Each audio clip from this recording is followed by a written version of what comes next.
বলেন এই 2টা কাজ যদি করো, গুনাহ ছেড়ে দিয়ে মাফ চাও, ইবাদত শুরু করে যদি আমি আল্লাহর কাছে ফিরে আসো, আমি 2টা পুরস্কার দেব। কয়টা? 1, ইউমাত্তিউকুম মাতাআন হাসানান ইলা আজালিন মুসাম্মা। সুবহানাল্লাহ। আল্লাহ বলেন বাকিটুকু হায়াত দুনিয়ায় যে কয়দিন থাকবা, আমি আল্লাহ ওয়াদা দিলাম তোমার জীবনের দুনিয়ার সমস্ত উপকরণ, শুধু নারী না, পবিত্র স্ত্রী দেব, শুধু টাকা না, হালাল টাকা দেব। কি টাকা দেব? হালাল টাকা দেব। হালাল টাকা, হালাল টাকা দেব, হালাল পূরণ করব। শুধু নারী দিলে তো গুনাহ হবে, যে যেটা চাও ওইটাই চাও, না না, পবিত্র স্ত্রী।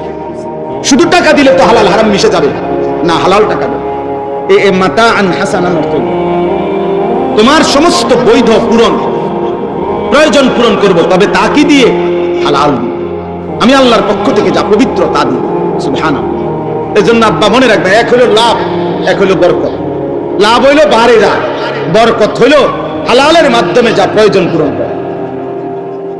এই জন্য কারো লাখ টাকা ইনকাম কিন্তু কিস্তি চলে 4টা, কারো 10,000 টাকা বেতন কিন্তু আলহামদুলিল্লাহ কিস্তি নাই একটাও। বুঝেন নাই? হ্যাঁ, ইমাম সাহেব বেতনই মাত্র 10,000, বেতনই 12,000। আলহামদুলিল্লাহ খুদার 1 মাস ইজ্জতের সাথে বউ বাচ্চা নিয়ে চলে, রাতেও চুরি করে না, দিনেও চুরি করে না, হারাম রোজগার করে না। আল্লাহ তাআলা এটুকু দিয়েই হালাল ভাবে তার প্রয়োজন পূরণ করে। আর অসংখ্য নাফরমান আছে যারা লাখ টাকা ইনকাম করে কিন্তু কিস্তি চলে 4টা, কিস্তি চলে 6। হারামে বরকত হয় না। হারামে কি হয় না? বরকত। কোন হারাম করে জীবনে সুখ নাই। আমি চ্যালেঞ্জ, আপনি যদি কোনখানে থাকে জানা আমার কইলে আমি কোথায় চাইতে যাবো, আমার নিজস্ব গাড়ি আছে, নইলে সেলিম ব্যক্তি লইলাম চাই হয় চলো। আমরা তদন্ত করব। আমি চিনি হারাম খোরের জীবন অসংখ্য অসংখ্য আমাদের কাছে দোয়া চায়, যখন বাচ্চার মতো কাঁদে, বাচ্চার মতো কাঁদে। 400 কোটি টাকা, 1000 কোটি টাকা, কিন্তু কষ্টের কথা আমরা জানি। হারামখোর সুখে নাই, হারামখোর কি নাই? সুদখোর সুখে নাই। কোরআনে আল্লাহ বলছে সুদখোর আমি স্পষ্ট তোর সাথে যুদ্ধ ঘোষণা করব। ঠিক আছে, আমি তোর লগে যুদ্ধ করব, দেখি নাফরমান তুমি তোমার হারামে অভাব পূরণ করবা, আর আমি আল্লাহ বললাম আমি তোর অভাব পূরণ করব না, দেখি তোর কোন আব্বা আমি আল্লাহ থেকে তোরে। কোরআনের আয়াত ফাযানু বিহারবিন মিনাল্লাহ। সুদখোরের বিরুদ্ধে যুদ্ধের ঘোষণা দিয়েছে কে? আল্লাহ আমাদেরকে হেফাজত করুন। দুনিয়া হালাল চাই ভাইয়া, আমরা বুঝি। হ্যাঁ, এই সবাই দিনদার যারা হালাল পথে চলে, হুজুর বলেন, আর সাধারণ মানুষের মধ্যে ওরা বেকুবে কারণে, ওরা আখিরাতের কারণে। আপনি ব্যাক করতে ওরাইয়েন, বুঝেন নাই কথা? আমি বেউকুফ। হ্যাঁ, বাটপারি সিটারি করিলে এটা সবাই বুঝে। এটার জন্য বিরাট কোনো ডিগ্রি লাগে না। 3টা কমলা ফাঁসা দিয়া 1 ডজন কমলা কেমনে বেচতে হয়, এটা ভিক্টোরিয়া কলেজের ডিগ্রি লাগে না। ওই সিটারের লগে থাকলে, এই বাটফারের লগে 2 দিন থাকলে আপনি বুঝবেন কেমনে ফাঁসাটা দেয়। 100 গ্রাম গোস্ত কম দিয়া 1 কেজিটা ধরে রাখতে হয় কেমনে, এইটার জন্য আপনি ঢাকা ইউনিভার্সিটি পড়ান লাগবে না। ওই বাটফারের লগে আপনি কদিন থাকলে বুঝেন নাই কথাটা? এটা না বুঝার কি আছে? 1 লাখ টাকা দিলে কত টাকা সুদাইব, এটা বুঝার জন্য বুঝি ডিগ্রি লাগে? হ্যাঁ বলেন, এটার জন্য কোনো ডিগ্রি লাগে? হ্যাঁ, অতএব আখিরাত মূল বন্ধন কোথায়? ইমানদার আটকায় আছে কোথায়? আখিরাত। আখিরাতের ভয়, কবরের ভয়, কবরের জন্য দোস্ত আল্লাহ বলছে বৈধ প্রয়োজন পূরণ করো। নারী দেখতে হবে না, হালাল পবিত্র স্ত্রী দেব, হালাল পবিত্র স্ত্রী দেব। আজকে তোমরা অসংখ্য যুবক, অল্প বয়স আব্বা, আমি সবসময় আফসোস করি, মাত্র 16 বছর, এত নর্তকী, এত নারী, এত উলঙ্গ ছবি যদি এত কম বয়সে আব্বা দেখে ফেলো, আগামী জীবন তুমি কেমনে বাঁচবা? এই পৃথিবীতে আল্লাহ, কোরআনে আল্লাহ বলছে নারীর প্রতি আসক্ত, যে নারীর সাথে যে হারাম জিনা, ব্যভিচার, হারাম প্রেম, হারাম সম্পর্ক যে করে, খোদার কসম আল্লাহ তাকে বলছে সে খবিস। সূরা নূরের মধ্যে আছে আল খাবিসাতু লিল খাবিসিন। এটা খবিস, খবিস, এটা খবিস, সবচেয়ে নিকৃষ্ট, সবচেয়ে নিকৃষ্ট খবিস এটা। নাউজুবিল্লাহ। আল্লাহ তাআলা ওয়াদা দিয়েছে খবিস পুরুষ, চরিত্রহীন, অপেক্ষা করো, আমি আল্লাহ বললাম তোর স্ত্রী মিলবে খবিস। এই জন্য দোস্ত যুবক, আবারও বলছি মোবাইলের হারাম, নারী ছবি, অস্থিরতা, যাদের সাথে কোনো মেয়ের সাথে হারাম প্রেম আছে, হারাম সম্পর্ক আছে, খোদার কসম এটা জিনা। জিনা জিনা ভালোবাসা কখনোই অবৈধ জায়গায় ভালোবাসা হয় না। প্রেম ভালোবাসা এই শব্দটুকু যদি পবিত্র, এটা কখনোই কোনো হারাম জায়গায় হবে না। এই জন্য অবিবাহিত নারী পুরুষের অথবা বিবাহ বহির্ভূত নারী পুরুষের যে কোনো সম্পর্ক এটা জিনা, এটা প্রেম না, এটা কি না, ভালোবাসা না। নাউজুবিল্লাহ, নাউজুবিল্লাহ। এই জন্য গুনাহ ছাড়ো, গুনাহ। একটা ছেলেকে বলি, অসংখ্য ছেলে, তোমরা আব্বা গুনাহ ছাড়ো, মদের আড্ডা ছাড়ো, জুয়ার আড্ডা ছাড়ো, নারীর আড্ডা ছাড়ো, নারীর আড্ডা ছাড়ো। একজন মদখোর, গাঁজাখোর, ফুট্টাখোর, বাবাখোর, ইয়াবাখোর, ডাইলখোর, ওই শতভাগ হারামখোর। কি হারাম? খোদার কসম, আল্লাহর কোরআন ধরে বলি, নবীজি বলছে কোন নেশাখোর যখন নেশা করে, মদ, নেশা, ফেন্সি, গাঁজা, ইয়াবা, ট্যাবলেট, এই জাতীয় যে কোনো জিনিস যখন নেশাখোর নেশা পান করে, নেশা রেডি করে, শুরু করে, আল্লাহর কসম, আল্লাহর কসম, নবীজি বলছে আল্লাহ তাআলা তার কলিজার থেকে ঈমান খুল্লা বাইর করে ফেলেন। রব্বে কাবার কসম। আল্লাহ তখন বলে, এই নেশাখোর, এদিকে আমার ঈমানটা আমারে দিয়া যা, যা বেঈমান, এবার যা। 2 নম্বর হলো জিনাখোর। হাদিসে নবীজি বলছে যে নারীর সাথে যে হারাম কাজ করে, খোদার কসম নবী বলছে আল্লাহ তাআলা এর পূর্ব মুহূর্তে তার ঈমান খুলে ফেলে, তার কলিজা থেকে ঈমান টেনে বের করে ফেলে। এই বেঈমান, এদিকে আমার ঈমান আমারে দিয়া যা, যা এবার বেঈমান যা, নারীর সাথে তোর যেটা মন চায় যা। মান জানা ওয়া শারিবাল খামরা নাযা আল্লাহু মিন কলবিহিল ঈমান কামা ইয়াখলাউল ইনসানু আল কামিসা মিন রাসিহি। আল্লাহ আমাদেরকে মাফ করে দেন। আমার সন্তান চেহারা দেখে বোঝা যায় অসংখ্য ছেলে নামাজ পড়ে না। আহা, এই চেহারা কেমনে বানাই? এই চুল চেহারা বেঈমান মুশরিকদের অনুসরণ। কি ফায়দা আব্বা, কি ফায়দা? একটা ফুটবল বিশ্বকাপকে খেলাকে কেন্দ্র করে হিসাব লাগাও। কারো যদি বিবেক থাকে, তুমি অনলাইনে সার্চ করে দেখো এখানে মদের আড্ডা চলবে কি পরিমাণ, অনলাইনে জুয়া খেলা হবে কি পরিমাণ, এবং জিনা, ব্যভিচার, নারীর অসৎ অবাধ মেলামেশা হবে কি পরিমাণ। তুমি খবর নাও, তুমি খবর। কাতার বিশ্বকাপে একটি অন্যতম বিতর্কের বিষয় ছিল, কাতার সরকার বিশ্বকাপের সময় ঘোষণা দিছিল মদের বোতল স্টেডিয়ামে খোলাভাবে খাওয়া যাবে না। এটা নিয়ে গোটা ইউরোপ প্রতিবাদ করছিল। অর্থাৎ আলোচ্য বিষয় ছিল যে মদের বোতল কি ঘরের ভিতরে খাইবো না মাঠে খাইবো। জি জি, ব্রাজিল বিশ্বকাপের সময় ওনারা নিজেরা হিসাব দিছিল, ব্রাজিলের কিছু জনগণ প্রতিবাদ করছিল যে আমরা অল্প আয়ের দেশ, এত বড় বিশ্বকাপ আয়োজন করলে আমাদের আর্থিক লস হবে। ব্রাজিল সরকার তখন হিসাব দিছিল, আমি নিজে পত্রিকায় দেখছি যে হিসাবের মধ্যে তাদের আয়ের যে খাত দেখাইছে, তার মধ্যে একটা খাত হইল এই বিশ্বকাপ খেলা উপলক্ষে 1.5 মাসে যে পরিমাণ নারী হোটেল ভাড়া নিবে জিনা আর ব্যভিচারের বেশ্যাবৃত্তির জন্য, এটার মধ্যে বিশাল বড় আর্থিক টাকা আসবে। আমরা বুঝি না, আমরা সাদের দেশে থাকি না, আমরা পৃথিবীতে থাকি। বলো আমার একটা ছেলে ভাই, বলো বিবেক যদি থাকে, আমার ভাই বলো ব্রাজিল আর্জেন্টিনার সাথে আমাদের দিন ধর্মের কোন সম্পর্ক আছে? আচ্ছা রাখেন, এটা বাদ দেন। আমাদের রাষ্ট্রের, আমার এই মাতৃভূমি বাংলাদেশের আর্থিক, সামাজিক, পরিবেশগত যে কোনো উন্নয়ন অগ্রগতির সাথে ব্রাজিল আর্জেন্টিনার কোন সম্পর্ক আছে? তো আমি কেন ব্রাজিল আর্জেন্টিনা আমার প্রিয় হলো কেন? আমার একটা জিনিস বুঝাও, বাদ দাও আখেরাত, বাদ দাও ইসলামী দৃষ্টিকোণ। বাংলাদেশের উন্নয়নের ক্ষেত্রে, বাংলাদেশের আর্থিক, বাংলাদেশের সামাজিক, বলেন কি সেটা ভাই? দেশের রাষ্ট্রের উন্নয়নের ক্ষেত্রে একজন বলে, একজন বিবেকবান চিন্তা করো ছেলেরা, যে এই যে ফিফা ফুটবল বিশ্বকাপের আয়োজন করে, ওনারা বলুক এর দৃশ্যমান গোটা বিশ্ব মানবতার মানুষের উন্নয়নে এটার উদ্দেশ্য কি, যে মানুষের কি কল্যাণ হয় তার, এটা বলুক। কথা বুঝেন নাই? ওদেরকে বলতে বলেন মানবতার কি কল্যাণ, মানুষের কি কল্যাণ। কোনো কল্যাণ মনে হয় এটাতে?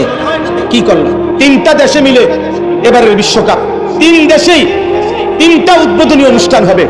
3টা উদ্বোধনী অনুষ্ঠানে পৃথিবীর সারা নর্তকীরা নাচবে।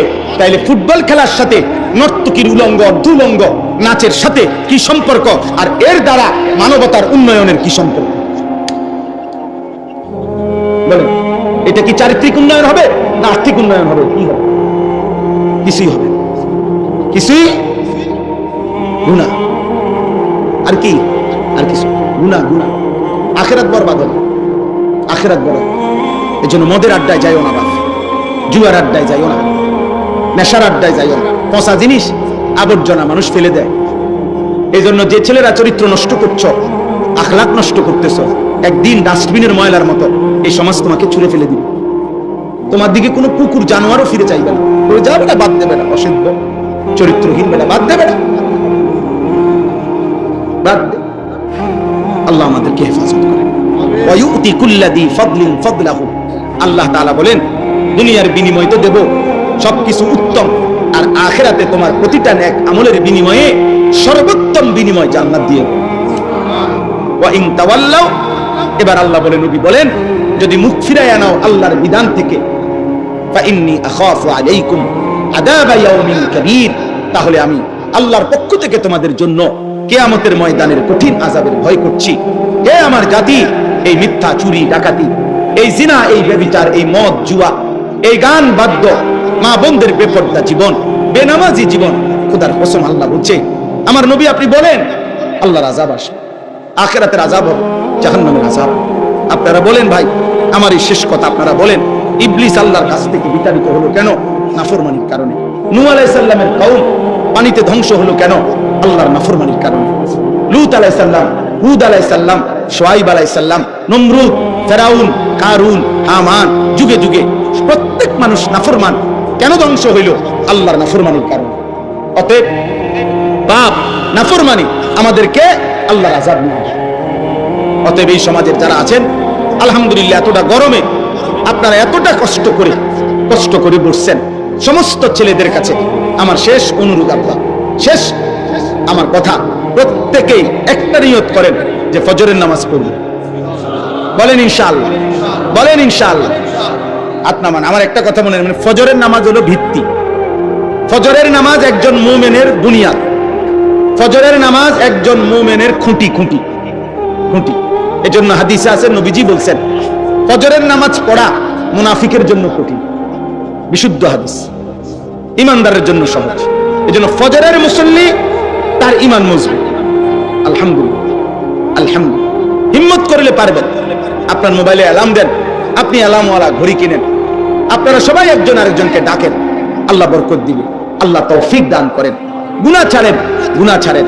এবং শুরুতে বলছি, আবারও মনে করিয়ে দিচ্ছি, নিজেদের স্ত্রী, ছেলে মেয়ের ঈমান, আমল, আখলাক, চরিত্রের নজর দেন। বাবারা, মানুষের চর্চা করেন, মানুষের পরিচর্যা করেন, মানুষ বানান। শুধু আসবাব আর ফার্নিচার, শুধু খাট আর বিল্ডিং নয়, মানুষের পরিচর্যা জরুরি। কার? মানুষ। মাদ্রাসা সেটা করে, মাদ্রাসা মানুষ বানায়, আখিরাত চিনা, আল্লাহ চিনা। কসম আল্লাহ কোরআনুল কারীমের মধ্যে আছে, প্রত্যেক জাহান্নামী আল্লাহকে বলবে জাহান্নামে যাওয়ার আগে, আল্লাহ, যাদের কারণে আমি জাহান্নামী হইলাম, ওদেরকে আমি একটু দেখতে চাই, আমার সামনে একটু আনতে হবে। আল্লাহ বলবেন কেন?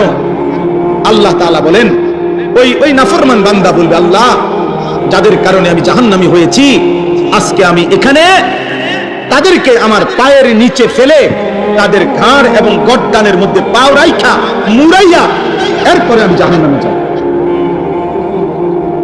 আজ আমি ওই বাপকে বেইজ্জতি করব, যে বাপ আমাকে আল্লাহ চিনায় না। আমি 6 বছর বয়সে আমি জিজ্ঞাসা করতে চাই, আল্লাহ, আমার আব্বাকে আমি কি অপরাধ করছি যে আব্বা আমার দিন শিখায়? আল্লাহ চিনায় নাই কেন? আমি 7 বছর বয়সে তো গাউরা ছিলাম না। আমার বয়স যখন 16 বছর আছে, তখন আমি তেড়া হয়েছি, কারণ আমার তখন ঘাড় মোটা হয়েছে। কিন্তু আমার আব্বা চাইলে তো আমার 7 বছর বয়সে আরেকটু শক্ত করে ধরে রাখলে আমার নামাজি বানাইতে পারতো। ওনার টাইম নেই, উনি নিজে খায় বিড়ি, উনি ভূতের গীতা মানুষ করবো। বিড়ি খাই না বেড়াই, কেমনে কইব যে ভূত মানুষের মতো মানুষ হও? ভূতে যদি আব্বা আমনের মতো নি, বলেন না? এই জন্যই তো পিছায় গেছে, এই জন্যই তো পিছায় গেছে। নিজে নাফরমান, এই জন্য হিম্মত নাই। নিজের টাকা সুদের, একটা হিম্মত আসবে কোথেকে? অভিভাবকের টাকা, কিস্তির টাকা, হারামের টাকা, ওজনে কম দেওয়া টাকা, ওই হিম্মত পাবে কোন? ওই কলিজার মধ্যে হিম্মত পাবে কোন? এই জন্য চিন্তা করে বাদ দে, যেমনি মিলা জিলা চললেই। নিজের বিবির কাছে, স্ত্রীর কাছে বলে দিচ্ছে, বুঝছি এত রেডি হইতো না, মানুষ হইতো না, অজাত জিঙ্গাও বিদেশ যাবি না, জিঙ্গাও আড়াই তো বিদেশ কে বসে কিছু লাগিয়ে লইছে। বাহ, একজন বাবার জিম্মাদারি শেষ, এটাই জিম্মাদারি। আল্লাহ আমাদেরকে মাফ করে দেন। আপনারা আপনাদের ছেলেদের দিকে রহম করেন। আমি প্রতিদিন চিল্লাই, এই সূরা আমি পড়ছি, সূরা হুদ। আপনাদের কাছে এবার এই আয়াতগুলো তর্জমা শুনাই। অল্প একটু, মনে তো হয়েছিল শেষ হয়ে যাবে, কারণ কারেন্টের যে চদবদল, কিন্তু আলহামদুলিল্লাহ আবারও একটু পরিবেশ হইল, এজন্য আবার বলার ইচ্ছা জাগলো। আল্লাহ তাআলা আমাদেরকে তৌফিক দান করেন। আমার প্রথম প্রসঙ্গ সেলিম ভাই আসার আগেই শেষ হয়ে গেছে, সেটা হলো যে আমরা প্রত্যেকেই ইসলাম সংশোধনের চেষ্টা সমাজের মধ্যে অব্যাহত রাখতে হবে। এই কথাটা বুঝছেন কিনা বলেন? বন্ধ রাখা যাবে না। বলে বাধ্য যেমনি চলুক না আব্বা, তাইলে সমাজ টিকবে না, তাইলে জাতি টিকবে না, তাইলে যে দেশ টিকবে না, জাতি টিকবে না। বরং অন্যায়কারী অন্যায় করতেই চাইবে, কিন্তু কিছু না কিছু মানুষ তাকে ফেরাইবার চেষ্টা করতে। ছেলে মানতে চাইবে না, বাবার দায়িত্ব তাকে ধরে রাখতে হবে, মায়ের দায়িত্ব তাকে মেয়েকে পর্দানশীল বানাবার চেষ্টা করতেই হবে। এটাই কথা, কোরআনের কথাই। কু আনফুসাকুম ওয়া আহলিকুম নারা, নিজেকে জাহান্নাম থেকে বাঁচাও, পরিবারের সদস্যদেরকে জাহান্নাম থেকে বাঁচাও। ওয়া'মুর আহলাকা বিস-সালাহ ওয়াসতাবির আলাইহা, আল্লাহ বলছে পরিবারের সদস্যদেরকে নামাজের আদেশ করো, নিজেও নামাজের উপরে মজবুত থাকো। ইব্রাহিম আলাইহিস সালাম আল্লাহর কাছে দোয়া করছে, রব্বি জাআলনি মুকিমাস সালাহ ওয়া মিন যুররিয়াতি রব্বানা ওয়া তাকাব্বাল দুআ। আল্লাহ, আপনি আমাকে পূর্ণ নামাজি বানান, আমার সন্তানদেরকেও নামাজি বানান। ওয়া মিন যুররিয়াতি। ইব্রাহিম আলাইহিস সালাম যেদিন হাজেরা এবং ইসমাঈলকে কাবার পাশে মরুভূমিতে একা রেখে আসছিল, যেদিন আল্লাহর হুকুমে, একজন মহিলা মাত্র আর একটা কুলের বাচ্চা, এই আশেপাশে 1000 মাইলের ভিতরেও তখন আর একটা মানুষ নাই, একটা গাছ নাই, এক ঢোক পানি নাই, এক লোকমা খাবার নাই, বেঁচে থাকার কোনো উপকরণ চারিদিকে নাই। গল্প বলা আর কল্পনা করে দেখেন বাস্তবতা কত কঠিন। আমি কাহিনী না কইলাম, কিন্তু বাস্তবতাটা ভাবেন তো, বাস্তবতাটা ভাবেন। স্ত্রী এবং ছেলেটাকে কুলের বাচ্চা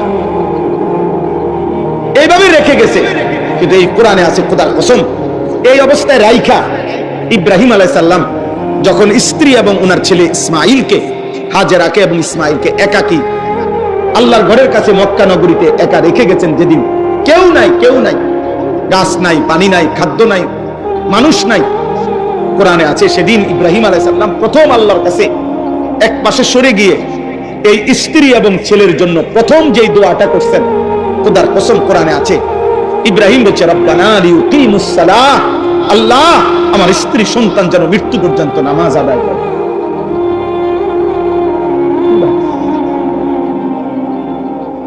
আমার স্ত্রী সন্তান যেন নামাজ আদায় করে। আল্লাহ পরবর্তী লোকমা খাবার নাই আমি জানি, পানি নাই আমি জানি, বাঁচার কোন উপকরণ চারিদিকে নাই আমি দেখতেছি, মাওলা আমি এগুলো বুঝি না, আমার এগুলা বুঝার দরকার না, আমি বুঝতে চাই শুধু আমার স্ত্রী সন্তান যেন নামাজ আদায় করে।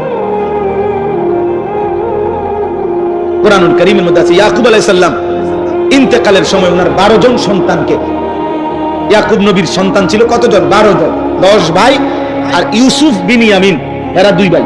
এ কয়জন হলো? ফানি কূপে ফেলাই দিছে 10 ভাই না, তাহলে এরা 10 জন, আর এখানে এই সংসারে কয়জন? 2 জন, ইউসুফ আর বিনিয়ামিন, এই 2 জন, 12 জন।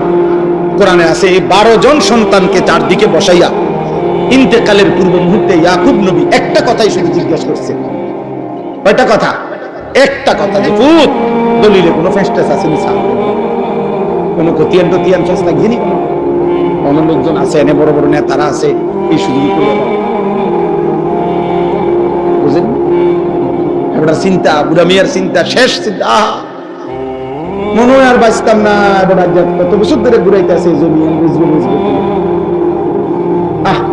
বেচলো না রে, মরেও মনে দুঃখটা থাকতে যাবে কবরে, এই জমির দুঃখ।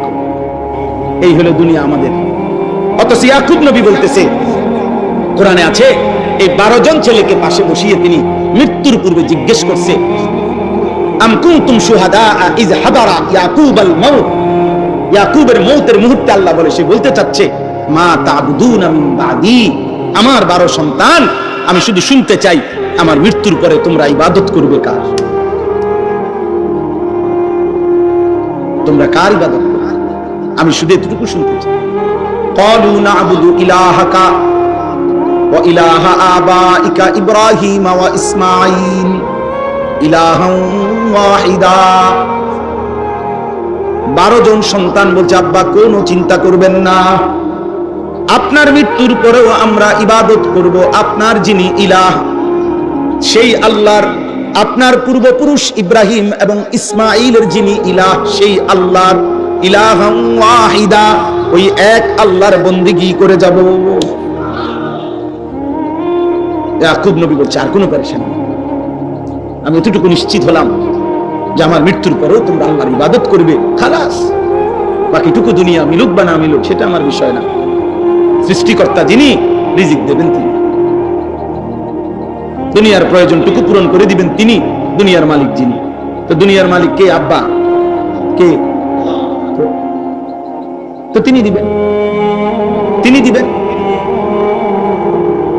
এই জন্য এই সূরা হুদ আপনাদের কাছে শুধু বলতে চাই, কোরআনুল কারীমের এই সূরাটি 11 নম্বর সূরা, 11 নম্বর পারায় শুরু হয়েছে। এই সূরার মধ্যে এমন 5 জন নবীর ঘটনা আছে, 5 জন নবীর বিশেষ ঘটনা আছে, যে এই 5 জন নবীর উম্মত শেষ মুহূর্ত পর্যন্ত আল্লাহর নাফরমানি, পাপ, গুনাহ, অবাধ্যতার উপরে মজবুত ছিল। যারা 1 সেকেন্ডের জন্য আল্লাহর ইবাদতের দিকে ফিরে আসে নাই, বরং এই 5 জন নবী তাদের এই কওমকে যত হাজার বারে বলছে, লক্ষ বারে বলছে, ওরা প্রত্যাখ্যান করছে। ওরা কি করছে? প্রত্যাখ্যান করছে। আর আল্লাহ তাআলা পরিণতিতে এই 5 জন নবীর উম্মত কওমকে, সম্প্রদায়কে আল্লাহ তাআলা এই পৃথিবীতে একেবারে একসাথে, একই মুহূর্তে, একই সময়ে নিশ্চিহ্ন করে দিয়েছে, আল্লাহর আযাব দিয়ে ধ্বংস করে দিয়েছে। 5 জন নবীর উম্মত, যাদের পুরা কওমকে আল্লাহ শেষ করে দিয়েছে, একেবারে কোলের বাচ্চা, পেটের বাচ্চা, জোয়ান মানুষ, বুড়া মানুষ, বেডওয়েট, বেডিও, সব একসাথে। এই 5 জন নবী হলো: 1 নূহ আলাইহিস সালাম, 2 হুদ আলাইহিস সালাম, এই যে নবীর নামে সূরা, 3 সালেহ আলাইহিস সালাম, 4 লূত আলাইহিস সালাম, 5 শুআয়ব আলাইহিস সালাম। কয়জন হলো? নূহ আলাইহিস সালাম, হুদ আলাইহিস সালাম, সালেহ আলাইহিস সালাম, লূত আলাইহিস সালাম, শুআয়ব আলাইহিস সালাম। কয়জন হলো? 5 জন। এই 5 জন নবী, নূহ আলাইহিস সালামের কওম, হুদ আলাইহিস সালামের কওমের নাম ছিল কওমে আদ, আর সালেহ আলাইহিস সালামের কওমের নাম ছিল কওমে সামুদ, আর লূত আলাইহিস সালামের কওমকে কওমে লূত বলা হইতো, আর শুআয়ব আলাইহিস সালামের কওমকে কওমে শুআয়ব বলা হইতো। শুআয়বের গোত্র, শুআয়বের সম্প্রদায়। এই 4 জন, 5 জন নবীর সম্প্রদায় মৃত্যু পর্যন্ত, ধ্বংস হওয়া পর্যন্ত, চূড়ান্ত আযাবে আল্লাহ শেষ করা পর্যন্ত আল্লাহর নাফরমানির উপরে মজবুত ছিল। কুফরি, শিরিক, মূর্তি পূজা, অশ্লীলতা, বেহায়াপনা, অসভ্যতা, হারাম রোজগারি এর মধ্যে লিপ্ত ছিল। এর মধ্যে 3টা অপরাধের কথা সবগুলো আয়াত পড়লে বোঝা যায়। একটা হলো প্রত্যেকে আল্লাহর নাফরমানি, শিরিক করত। 2 নাম্বার, প্রত্যেকের মধ্যেই নারীর সাথে এবং লজ্জাস্থানের গুনাহ, পাপ সম্পৃক্ত ছিল। প্রত্যেকের সাথেই উপার্জনের মধ্যে হারাম রোজগারের মানসিকতা ছিল। বুঝছেন না? এই 3টা পাপ কমন ছিল। আর শিরিক করত, হারাম রোজগার করত, আর লজ্জাস্থানের চাহিদা পূরণ করতে গিয়ে হারাম কাজ করত। জিনা, ব্যভিচার, সমকামিতা, পুরুষে পুরুষে অবৈধ কর্ম, নারীর সাথে অবৈধ কর্ম ইত্যাদি। আল্লাহ তাআলা এই 5টি জাতিকে এই অপরাধগুলোর বিস্তারিত বর্ণনা এখানে আছে। আল্লাহ তাআলা ধ্বংস করে দিয়েছে। এর মধ্যে নূহ আলাইহিস সালামের জাতিকে তুফান দিয়া শেষ করে দিয়েছে। হুদ আলাইহিস সালামের জাতিকে একটানা 7 রাত 8 দিন ঝড় তুফান দিয়া টানা 1 সপ্তাহ তুফান দিছে, ঝড় তুফান দিয়া শেষ করে দিছে। সালেহ আলাইহিস সালামের কওমকে ফেরেশতা আইসা বিকট চিৎকার দিয়া একটা চিৎকার দিছে ফেরেশতা, সবগুলো মানুষ কান ফাইটা উল্টায় মরে গেছে, ছোট বড় সব। লূত আলাইহিস সালামের কওম সাতবক জমিনের নিচের মাটি আসমানের কাছে নিয়ে ফেরেশতা উল্টানি দিছে, আসার দিছে, উপরে পাথরের বৃষ্টি বর্ষণ করে আল্লাহ তাআলা ওদের কওম পুরো এলাকা ধ্বংস করে সাগর বানায় দিয়েছে। আর 5 নাম্বার শুআয়ব আলাইহিস সালামের কওমকে আল্লাহ তাআলা ওই তৃতীয় সালেহ আলাইহিস সালামের কওমের মতো ফেরেশতার বিকট চিৎকার দিয়ে ফাআখাযাতুহুম সাইহা, ফেরেশতার বিকট চিৎকার দিয়ে ধ্বংস করে দিয়েছে। এখন আসেন এই 5টি জাতির আযাবের বর্ণনা, নবীর চেষ্টা আর ওদের বাড়াবাড়ি, মানে ওদের নাফরমানির বাড়াবাড়ি, এই 3টা কথা। 1 নম্বর হলো নবীদের দাওয়াত, 2 নম্বর কওমের সীমা লঙ্ঘন, 3 নম্বর হলো আল্লাহর আযাব। কথা বুঝছেননি? একসাথে বলতেছি আর কি। নবীরা সর্বোচ্চ কলিজার সবটুকু দিয়া চোখের পানি ফেলে দাওয়াত দিছে, ওরা সর্বোচ্চ গাট্টারামি বিরোধিতা করে গেছে, আর আল্লাহর চূড়ান্ত আযাব একবারে সমান করে দিছে। এই 5টি নবীর কওমের আযাবের ঘটনা, দাওয়াতের ঘটনা, তাদের প্রত্যাখ্যানের ঘটনা পুরা কোরআনের বহু সূরার মধ্যে বর্ণনা আছে, কিন্তু সবচেয়ে বেশি বিস্তারিত বিশদ বর্ণনা পুরা ঘটনা এই সূরার মধ্যে আছে। কোন সূরা? সূরা হুদ। আমার বলার উদ্দেশ্য আছে, আমি বলতেছি এখন। তাহলে এই সূরার মধ্যে যে সমস্ত কওমের উপরে আল্লাহ আযাব দিবেন ওদের বিস্তারিত ঘটনা সবচেয়ে বিস্তারিত এই সূরাতে। কোন সূরা বলেন? আবার বলেন। সূরা হুদ। এই সূরা হুদের মধ্যে আযাবের কারণও বলছে, কি কি পাপ করতো তারা, এগুলো এখানে আছে। নবীরা কি কি বলছে এগুলো আছে, এবং আল্লাহর আযাব কি কি আসছে এটা আছে। এই সূরা যখন নাজিল হয়েছে নবীজির উপরে, তার কিছুদিন পর, এই সূরা নাজিলের কিছুদিন পর সর্বপ্রথম আমাদের নবী সাল্লাল্লাহু আলাইহি সাল্লামের পবিত্র দাড়ি মোবারকে 2টা বা 3টা চুল দাড়ির সাদা হয়ে গেছে। এই সর্বপ্রথম আবু বকর সিদ্দিক রাদিয়াল্লাহু তাআলা আনহু তিনি নবীজিকে তাকাইয়া, নবীজির চেহারা মোবারকের দিকে এরকম তাকিয়ে বললেন, ইয়া রাসূলুল্লাহ কাদ শিবিতা, হে আল্লাহর নবী আপনি দেখি বুড়ো হয়ে যাচ্ছেন, আপনার চুল, দাড়ির চুল তো 3টা সাদা হয়ে গেছে, 2-3টা। প্রিয় ভাই, এই কথাটা বলার জন্য আল্লাহর নবী চোখের পানি ফেলে দিছে। আর আবু বকর সিদ্দিককে বলছে, আবু বকর খোদার কসম, শাইয়াবাতনি হুদ। আবু বকর, যেদিন থেকে সূরা হুদ নাজিল হইছে আর আল্লাহ তাআলা নাফরমান জাতির আযাবের বর্ণনা দিছে, ওই মুহূর্ত থেকে আমার কলিজার মধ্যে ভয় ঢুকে গেছে। আমার কওম, আমার উম্মত যদি এই পাপগুলো করে, আল্লাহর আযাব যদি তাদেরকে ধ্বংস করে দেয়, আমার উম্মতের পেরেশানি আমার বুড়া বানায় দিছে। শাইয়াবাতনি হুদ, এই নবীজি বলছে, আবু বকর সূরা হুদ আমারে বুড়া বানায় দিয়েছে। সূরা হুদ আমারে কি বানাইছে? মানে আমার কওম যদি জিনা করে কি হবে তাদের পরিণতি, আমার কওম যদি ওজনে কম দেয় কি হবে তাদের পরিণতি, আমার কওম যদি পুরুষে অপকর্ম করে কি হবে তাদের পরিণতি, আমার কওম যদি রাহাজানি করে। ওখানে আছে শুআয়ব আলাইহিস সালামের কওম রাস্তার থেকে মানুষকে চিন্তাই করত, মানুষের সম্পদ লুণ্ঠন করে রেখে দিত।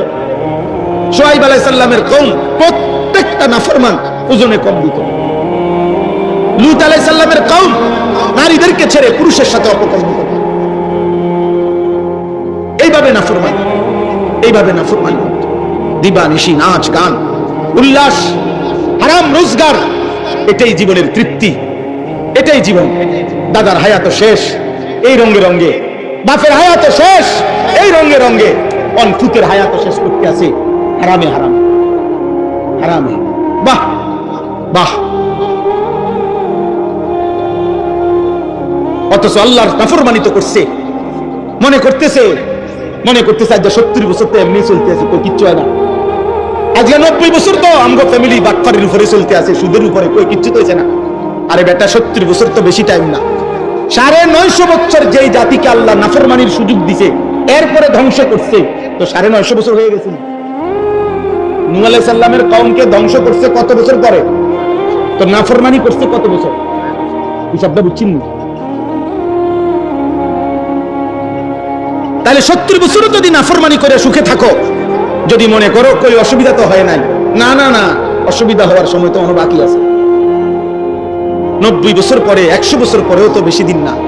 কারণ আল্লাহ তো 950 বছরও নাফরমান জাতিকে দুনিয়া ভোগ করতে দিছে, কিন্তু 950 বছর পরে হইলেও তো আল্লাহ কি করে দিছে?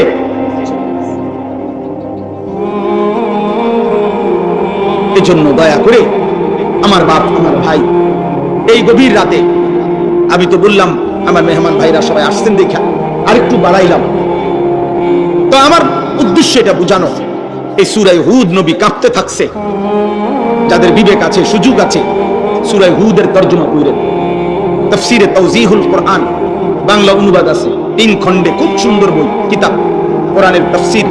বর্তমান বাংলাদেশে বাংলা ভাষায় কোরআনুল কারীমের বাংলা অনুবাদ সবচেয়ে সুন্দর এই কিতাব, তাফসীরে তাওজীহুল কোরআন। অনলাইনে সার্চ করলে আপনি পাবেন, এই তো 1300-1400 টাকা হবে দাম। কিনে নিলে, তরজমা পড়লে, অনুবাদ পড়লে কলিজা ঠান্ডা হয়ে যাবে, হৃদয়ে ভাবনা আসে যে নবীজির চুল বুড়া হয়ে গেছে, চুল পাকা ধরে গেছে আযাবের ভয়ে। কিসের আযাব? নিজের উম্মতের আযাব। আমার আব্বা, অতএব আমি আপনাদের কাছে এটাই বলতে চাই। এবার তরজমাটুকু শুনেন। সূরা হুদের শুরু দিয়া আল্লাহ তাআলা বলেন আলিফ লাম রা, এই 3টি অক্ষর কোরআনুল কারীমের মুজিজা। কোরআনুল কারীমের 29টি সূরার শুরুতে এরকম কিছু অক্ষর আছে, কোথাও 1 অক্ষর, 2 অক্ষর, 3 অক্ষর, 4 অক্ষর, 5 অক্ষর, যেগুলো আল্লাহ তাআলা নবীজি সাল্লাল্লাহু আলাইহি সাল্লামের সাথে তার অর্থ বলে, ব্যাখ্যা বলে রেখে দিয়েছেন। বলছে বন্ধু, আপনি আর কোনোদিন কাউকে বলবেন না, এই শব্দগুলোর তরজমা ব্যাখ্যা আমি জানি আর আপনি জানেন। তো আপনি কাউকে, অনুগত অবাধ্য কাউরে বলবেন না, মানে আপনার সাহাবাদেরকেও না, বেঈমানদেরকেও না। কেন? এটা আমার মুজিজা। কিয়ামত পর্যন্ত আমি কোরআন চ্যালেঞ্জ দিয়ে রাখলাম, যদি কিয়ামত ইসরাফিলের ফুর দিনও কেউ বলে কোরআন মানুষের বানানো, তাইলে বেঈমান তুই ব্যাখ্যা করে দে এই অক্ষরগুলোর ব্যাখ্যা কি। সুবহানাল্লাহ। কোরআন প্রতিদিন চ্যালেঞ্জ ছড়ে পৃথিবীবাসীর কাছে যে হে পৃথিবীবাসী, তোমাদের যদি, কারণ মানুষের নিয়ম হলো 2000 বছর আগের শিলালিপি, আজ থেকে 5000 বছর আগের মাটির গভীর থেকে লিখিত কোন পাথরের টুকরায় আঁকাউকি শিলালিপি যেগুলোরে কয়, ওই জাদুঘরের মধ্যে থাকে, এগুলোর মর্ম, এগুলোর অর্থ, এগুলোর শব্দ ব্যাখ্যা করতে পারে আধুনিক বিদ্যা, আধুনিক প্রত্নতত্ত্ব। 5000 বছর আগের লেখার অর্থ উদ্ঘাটন করতে পারে, 3000 বছর আগের লেখার আঁকি উকি এগুলোর অর্থ বাইর করতে পারে। বুঝছেন কিনা? এটা আধুনিক এই প্রত্নতত্ত্ব বিদ্যা আলাদা বিষয়, কিন্তু এত কিছু উদ্ঘাটন করতে পারছে। আটলান্টিক মহাসাগরের শেষ তলদেশে কি আছে এটা জানে, প্রশান্ত মহাসাগরের তলদেশে হিমালয় পর্বতের চূড়ায়, এখান থেকে সৌরজগৎ পুরাটা ঘুরে ফেলছে, কিন্তু আজ পর্যন্ত পৃথিবীর কেউ বলতে পারে নাই কোরআনুল কারীমের এই অক্ষরগুলোর ব্যাখ্যা কি। মালিক বলেন আমি যেহেতু বলবো না বলছি, আর কোনদিন কেউ বলতে পারে। কোরআন মুজিজা, কোরআন মুজিজা। দোস্ত আমার, ভাই আমার, আল্লাহর কোরআন যে দেখে দেখেও করতে পারো না, আল্লাহর কোরআন যে চোখ দেখে দেখেও করতে জানে না, আমি বললাম তোমার চাইতে দুর্ভাগ্য কপাল এই পৃথিবীটার কারণ। তুমি বদনসিব, তুমি দুর্ভাগা, তুমি মুসলিম পরিচয়ের কলঙ্ক, তুমি মুসলিম পরিচয় অপমান, অপমান। কারণ কোন কারণ নাই। এখানে আপনারা যারা জেনারেলও আছেন, বুড়া যার বয়স 900 বছর, এমন 900 বছরের কোন বুড়াও যদি থাকেন, আমি আপনাকেও বললাম খোদার কসম, আল্লাহর কোরআন আপনার জন্য শিখা সম্ভব, সম্ভব, সম্ভব, সহজ, সহজ। একের বেলে আমার বয়স 900 বছর, কোরআন সবার জন্য সহজ, এটা আল্লাহর ওয়াদা। কাজেই কোরআন শরীফ শুদ্ধ করতে পারে না এটা অক্ষমতা কোনো কারণ হবে না। এই জন্য হাসরের ময়দানে কোনো মুসলমান যারা আল্লাহর কোরআন শুদ্ধ করতে পারে না, খোদার কসম, তারা কোনো অজুহাত দেখাইতে পারবে না। অজুহাত একটাই, গাফলত। বুঝেন নাই কথা? অজুহাত কি? অলসতা, অলসতা, আর কোনো কারণ না। এই জন্য কোরআন শিখেন, কোরআন শিখেন। মালিকের দেওয়া চোখ, আল্লাহর দেওয়া চোখে আল্লাহর কালামই দেখলেন না, এই চোখ না থাকলেই তো ভালো ছিল। এমন চোখের দরকার কি ছিল? দুনিয়া কামাই করার জন্য না? দুনিয়া তো চোখ ছাড়াও কামাই করে না। অন্ধ মানুষও তো বিয়া করে, অন্ধ মানুষেরও তো বিল্ডিং আছে, অন্ধ মানুষও তো মাশাআল্লাহ ভাত তরকারি খায়, খায় না? দুনিয়া অন্ধ লোকে ভোগ করে না? তাহলে চোখ ছাড়াও তো দুনিয়া ভোগ করা যায়। বোবা মানুষও তো দুনিয়া ভোগ করে, বধির কানে শুনে না এমন মানুষও তো দুনিয়া ভোগ করে। তাহলে শুধু দুনিয়া ভোগ করার জন্য তো চোখ না হলেও চলত। হ্যাঁ হ্যাঁ, আফসোস, আফসোস, দুর্ভাগ্য। বুড়া মিয়া, বুড়া মিয়ারে যতবারই কইবেন আপনি চাচা আল্লাহর দোয়াই আধা ঘন্টা বসেন মসজিদে, কুদ্দুর কোরআন শরীফ করে না, ও ইতান কই আর হইতো না, ওনার এই বয়স নাই, কিন্তু মাশাআল্লাহ বিড়িখানার বয়স, এখনো দুধ দিয়ে সাদওয়ালে মাশাআল্লাহ। এই ব্যাপারে কোনো ক্লান্তি না। চিকন একটা টুল বইয়াও আরাম নাই, এই চিকন একটা টুলটা সাদওয়ালে, এটার মধ্যে উনি 4 ঘন্টা বইয়া থাকে। এমন ডাকাত, এই ডাকাত এনে বইয়া থাকে 4 ঘন্টা, কিন্তু আল্লাহর ঘর মসজিদে 10টা মিনিট বইব, একটা আরে একটা অক্ষর শিখেন না। আলহামদুলিল্লাহ এইটাই 50 বার কইয়া আপনি জানেন। আচ্ছা শেষ কি? কালকে আবার রব্বিল আলামিন, রব্বিল আলামিন, এটা শিখে যান না? এটাও কি সম্ভব না? আরে কথা বলেন না আব্বা। এমনও যদি শিখতো আউযু বিল্লাহ, আউযু বিল্লাহ, আউযু বিল্লাহ, তাইলেও 6 মাস পরে দেখা যাইতো ওনার 5টা সূরা ঠিক হয়ে গেছে। না, ওনার শরীরে দেয় না, শরীরটা শুধু সাদওয়ান, শুধু বন, বিড়ি, চা, আর শুধু গীবত, বদনাম। এই যে এনে বইছে 3 ঘন্টা যাবত, 6 ঘন্টা যাবত, এই একজনের লোকে একজন জোর উড়াই দিছে, মেম্বার বালানা, চেয়ারম্যান বালানা, এতে বালানা, হেতে বালানা, হেতের বিডি বালানা, হেতের বেড়া বালানা, এই মানে বলতেছে কে হুনে কার কথা, কার কার্য কে করে, কীর্ত করে, শুধু শুধু শুধু মিথ্যা বললাম। আস্তাগফিরুল্লাহ, আস্তাগফিরুল্লাহ। কি অর্থ আছে? কি অর্থ আছে? আল্লাহর কোরআন শিখেন। আমি তো প্রতিদিনের জন্য বলি, প্রত্যেকটা মসজিদ মাদ্রাসায় আপনারা ফিকির করিলে চারিদিকে এমন, বর্তমান বাংলাদেশে আল্লাহর দয়ায় এমন 10 কিলোমিটার, এমন 5 কিলোমিটার জায়গা সারা বাংলাদেশে নাই যেখানে কোনো না কোনো মাদ্রাসা নাই। বুঝেন নাই কথাটা? তো এই যুগে আইসা উনি কেমনে বলবো? আজকে যদি হইতো হুজুর আমার বাড়ি আছিল লাকসাম, মাদ্রাসা হইলো সিটা, আমি গেলাম হইলে, কিন্তু আমি এত লম্বা খরচ মিলে পারছি না, কিন্তু আমার ঘর এখানে, মাদ্রাসা এখানে। এই লোকটা কেমনে বলবে আমি আল্লাহর কোরআন শিখতে পারি না? কোনো কারণ দেখাইতে পারবে? কথা বলেন না, পারবে? দয়া করে শিখেন, দিন শিখেন, আপনি দিন শিখেন, দিন শিখেন। এমন সুন্দর হায়াত শেষ করে দিয়ে আল্লাহ আমাদেরকে তৌফিক দান করেন। কিতাবুন উহকিমাত আয়াতুহু, আল্লাহ তাআলা বলে যতগুলো আয়াত আমি এই কোরআনে নাজিল করেছি, যুক্তি, দলিল, প্রমাণ সবকিছু দিয়ে মজবুত। পৃথিবীর সর্বশেষ ব্যক্তি মিলেও একসাথে হয়েও কোনো যুক্তি, তর্ক, কোনো গবেষণা, কোনো কিছু দিয়ে আমার কোরআনের একটি সিদ্ধান্তকে ভুল, অযৌক্তিক, অবাস্তব, অপ্রাসঙ্গিক প্রমাণ করতে পারবে না। উহকিমাত অর্থ হলো মজবুত। এই জন্য পৃথিবীর যত জায়গায় যত নাস্তিক, যত মুরতাদ, যত আল্লাহদ্রোহী, সর্বযুগে যত নারী কিংবা পুরুষ আল্লাহর কোরআনের বিপরীত কোনো মতামত, যুক্তি দেখাইতে চায়, তারা মূলত তার কাছে এটা ভুল প্রমাণিত হয়েছে এই জন্য না, ওই নির্ধারিত কোনো বেঈমানের টাকা খেয়ে এই জন্য ওই টাকা হালাল করার জন্য এই কথা বলতেছে, আর কোনো কারণ না। তো ওই বেঈমান জানে যে কোরআনের মধ্যে তার বাপ না, তার 14 গোষ্ঠী একত্র করলেও এখানে কোন আঙ্গুল বসাইতে পারবে না। কোরআন মজবুত। কোরআন কি? সুম্মা ফুসসিলাত মিন লাদুন হাকীমিন খাবীর। আল্লাহ বলেন অতঃপর আমি আল্লাহর পক্ষ থেকেই এই কোরআন 23 বছরে বিতাফসিল, বিস্তারিত, পূর্ণাঙ্গ আমার বন্ধুর কাছে পৌঁছানো হয়েছে। কে পৌঁছাইছে? আল্লাহ। আল্লাহ দেখেন আল্লাহ তাআলা